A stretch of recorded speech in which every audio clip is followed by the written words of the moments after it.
Est-ce que le mot épinard vous fait penser au repas de la cantine que vous détestiez? Eh bien, si oui, restez avec nous parce que nous allons essayer de vous déprogrammer en vous présentant une recette sympathique, un sauté d'épinards au lardon et sa crème de fromage. C'est tout un programme. Bienvenue sur notre chaîne Cuisine Pratique pour les non-voyants et nous allons immédiatement passer à la liste des ingrédients. Nous aurons besoin d'ail frais, de petits lardons, d'épinards évidemment. Alors, pour vous dire, les épinards, j'en ai 800 grammes. Donc là, ce sera un plat principal pour 2 personnes. Des lardons, j'en ai environ 100 grammes. Voilà, il me faut une brique de crème de 2 décis et demi, de la crème entière à 35%. Une barquette de fromage ail et fines herbes. Vous choisissez la marque que vous voulez, il n'y a pas de problème. Voilà. Alors, les petits lardons sont facultatifs. Si vous souhaitez une recette végétarienne, eh bien vous allez laisser les petits lardons de côté, évidemment. Mais nous, on a choisi aujourd'hui de les utiliser. Voilà. Ensuite, au fur et à mesure de la préparation, il faudra goûter votre plat. Il ne sera normalement pas nécessaire d'ajouter du sel supplémentaire, étant donné que les lardons sont déjà fumés, sont donc bien salés.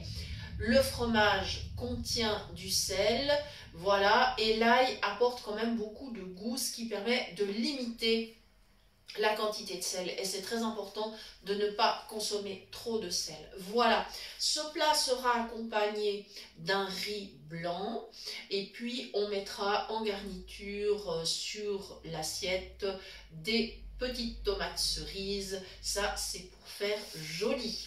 Voilà, alors ensuite, au niveau diététique, ce plat, il est quand même assez riche.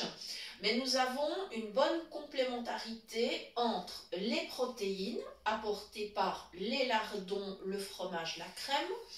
Et nous avons bien sûr des matières grasses toujours apportées par les lardons, le fromage, la crème. Nous avons le légume, donc les épinards, les fibres. Voilà, et donc le féculent avec le riz. Voilà, je vais donc allumer ma plaque pour pouvoir commencer à rissoler mes petits lardons et mon ail. Voilà. Et donc, je vous conseille vraiment, avec ce plat, si vous souhaitez servir une entrée, eh bien, dans ce cas-là, servez une simple salade ou éventuellement un petit potage de légumes. Voilà, quelque chose de très léger. Et bien sûr, le dessert, si vous souhaitez servir un dessert, alors je vous propose plutôt, dirigez-vous vers une salade de fruits ou un simple fruit, pas de problème, vous pouvez terminer avec une pomme ou n'importe quel fruit que vous souhaitez, il n'y a pas de problème. Ou alors si vous êtes inspiré par la glace à la banane que nous avions présentée l'autre jour, une glace qui était faite donc sans sorbetière, sans sucre ajouté, sans crème, c'est-à-dire qu'elle ne contient que du fruit, eh bien vous pouvez bien évidemment revoir la vidéo de cette glace à la banane. Voilà, nous vous mettrons les liens dans les commentaires, le lien vers un potage léger et le lien vers la glace. Voilà, donc ça chauffe, je vérifie avec mes mains en les passant en haut, donc sur le dessus de la casserole, que je me positionne convenablement, et là je me rends compte qu'il y a de la chaleur, voilà. Donc je me suis déplacée, et à partir du moment où je ne sens plus de chaleur autour de cette casserole, eh bien, je sais que je suis correctement placée sur ma plaque de cuisson. Voilà. Là, vous entendez le petit grésillement des lardons, de l'ail. On commence tranquillement comme ça.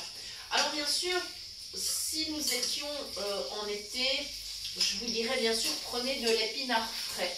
Nous sommes au mois de janvier et évidemment, on ne va pas trouver d'épinards frais, donc on va se rabattre sur des épinards en branches surgelés, mais des épinards en branches surgelés non assaisonnés, ils sont nature.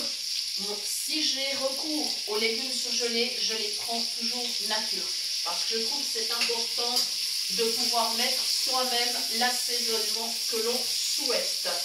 Ça grésille bien, je vais baisser, voilà. Et si on veut vraiment avoir un bon goût, il faut quand même bien laisser rissoler les petits lardons et l'ail. On fait quand même attention aux éclaboussures d'huile. C'est pour ça que j'ai baissé mon feu d'ailleurs. Hein. Voilà, parce que ça, par contre, ça peut brûler. J'ai d'ailleurs pris une casserole à bord haut. Je limite les risques comme ceci. Voilà, je remue sans arrêt, il ne faut pas que ça colle.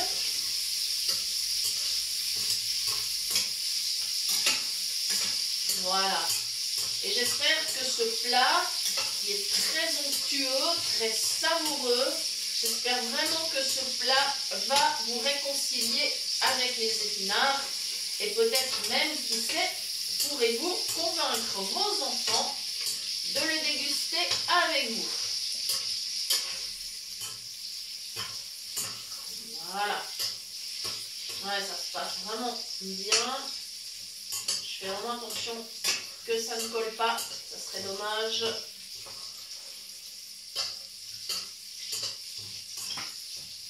Ça sent très bon. Voilà. Super. Voilà. Comme ceci. Je vais aller chercher mes épinards maintenant. Voilà. Alors évidemment, si vous aviez des épinards frais, il faudrait en mettre nettement plus que 800 grammes parce que automatiquement, l'épinard frais, il réduit tellement que avec 800 grammes, vous en auriez juste quelques cuillères, hein, à peine. Donc, si vous partez sur de l'épinard frais pendant l'été, je vous conseille, allez-y carrément avec 2 kilos. Il faudra vraiment cette quantité-là. Voilà. Et de toute façon, si vous en avez trop, vous pouvez toujours, bien sûr, continuer à déguster le plat au repas suivant ou alors, éventuellement, pourquoi pas, en conserver dans une boîte Tupperware pour un repas ultérieur. Voilà. J'ajoute donc mes épinards. Je les avais préalablement mis quand même à dégeler. Voilà. Alors, ils ne le sont pas totalement, mais ça va très bien se passer pendant la cuisson. Voilà. Comme ceci. Je me rince évidemment les mains, vu que je viens de passer jeter l'emballage à la poubelle. Voilà. On travaille toujours évidemment avec des mains propres. Très important. Voilà. Et là, on va laisser continuer à cuire. Voilà. Et là, je vais laisser en fait jusqu'à ce que mes épinards soient dégelés. Ça va aller assez vite. Vous pouvez me dire d'ailleurs en commentaire s'il y a des recettes aux épinards que vous appréciez. J'imagine que oui. Parce que passé le traumatisme de la cantine, on apprend quand même à apprécier tous les légumes, certainement l'épinard aussi. Alors si vous avez des recettes favorites, eh bien, indiquez-nous en commentaire lesquelles. Ça nous fera très plaisir de le découvrir. Voilà. Comme ceci.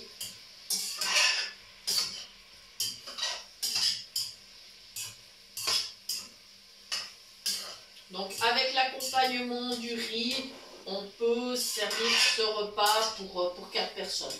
Ce sera bien équilibré, surtout s'il y a encore une salade, s'il y a un petit dessert, un fruit, enfin voilà. Ou si vous avez le temps de faire une petite salade de fruits ou une compote. Je n'ai pas pensé tout à l'heure d'évoquer la compote, mais ça, ce serait un dessert tout à fait adéquat, pour autant que vous ne rajoutiez pas de sucre, évidemment. Voilà. Il faut vraiment éviter trop de sucre. Les diététiciens à l'heure actuelle nous indiquent que le sucre vraiment est redoutable. Il est plus redoutable que le gras, semble-t-il. Voilà.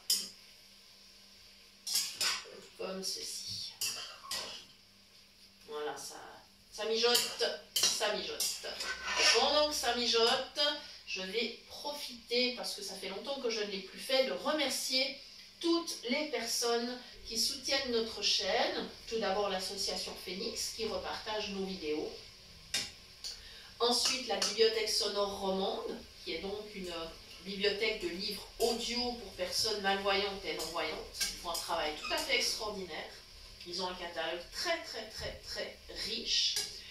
Les groupes Facebook, bien sûr, qui nous accueillent. La station de radio Génération Web, une équipe super sympathique avec laquelle nous avions fait une émission au mois d'octobre. C'était hyper sympa. Voilà. Et puis, bien sûr, la page Cuisine du bout des doigts que vous trouvez sur Facebook, sur laquelle nous partageons également nos recettes. Voilà, donc merci à toutes ces personnes et merci bien sûr aussi à toutes les personnes qui repartagent les vidéos de façon individuelle, que ce soit sur leur Facebook ou sur d'autres plateformes. Merci infiniment. On s'aperçoit que la chaîne progresse vraiment très bien. On a de plus en plus de monde, on a de plus en plus de vues et d'abonnés. On est super heureux. Donc merci beaucoup à vous tous. Voilà. La cuisson se passe toujours très bien. J'ai remonté un tout petit peu le feu pour permettre à mes épinards de finir de dégeler.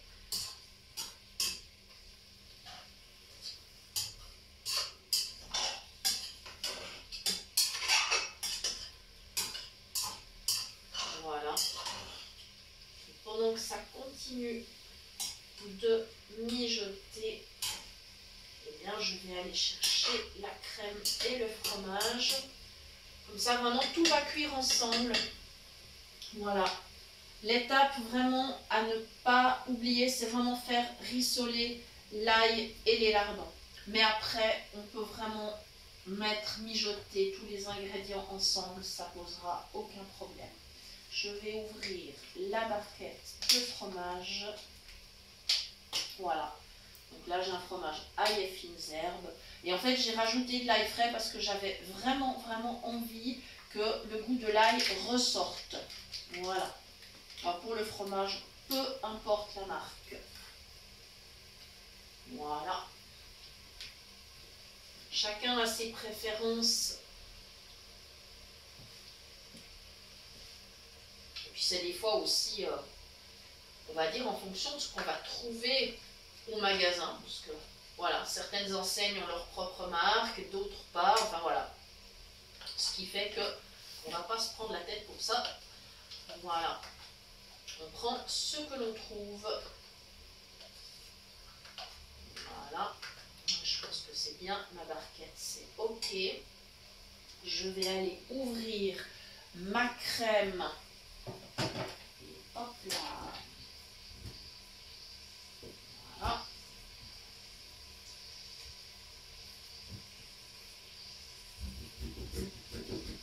Comme ceci. Voilà. Je vais aller l'ajouter. Et alors pour le service, donc on va, après, pendant que ça mijote, on va cuire le riz. Pour le service, eh bien, on servira d'un côté de l'assiette la préparation aux épinards. On servira le riz à côté et puis on essaiera avec les petites tomates cerises de les disperser autour de l'assiette. Voilà, comme ça, ça fera un petit contraste de couleur qui sera spécialement joli parce que l'épinard est en vert, la tomate est en rouge. Voilà, mes souvenirs en tout cas quand je pouvais voir un petit peu, c'est vrai que j'aimais bien les contrastes de couleurs, donc voilà, c'est pour ça que je vous donne cette suggestion. Voilà, et là c'est formidable, mon fromage est en train de fondre, donc je mélange bien et là je vais pouvoir laisser mijoter pendant la cuisson du riz et ça sera prêt en même temps. Voilà. J'aime bien laisser mijoter l'épinard de sorte qu'il soit bien tendre. C'est beaucoup plus agréable. Voilà. Et voilà. C'est top. Voilà. eh bien, il me reste à vous remercier de nous avoir suivis. Et je vous rappelle bien sûr que si vous souhaitez nous contacter, vous pouvez nous écrire à l'adresse suivante, cuisinepratique@mail.ch. Nous ferons un plaisir de vous répondre, en général dans les 2 à 3 jours. On essaie de respecter ce délai. Voilà, ça nous fera toujours plaisir d'avoir de vos nouvelles. Voilà les amis, merci beaucoup, à très bientôt et puis surtout un très bon appétit et on espère vous avoir réconcilié avec les épinards. À bientôt.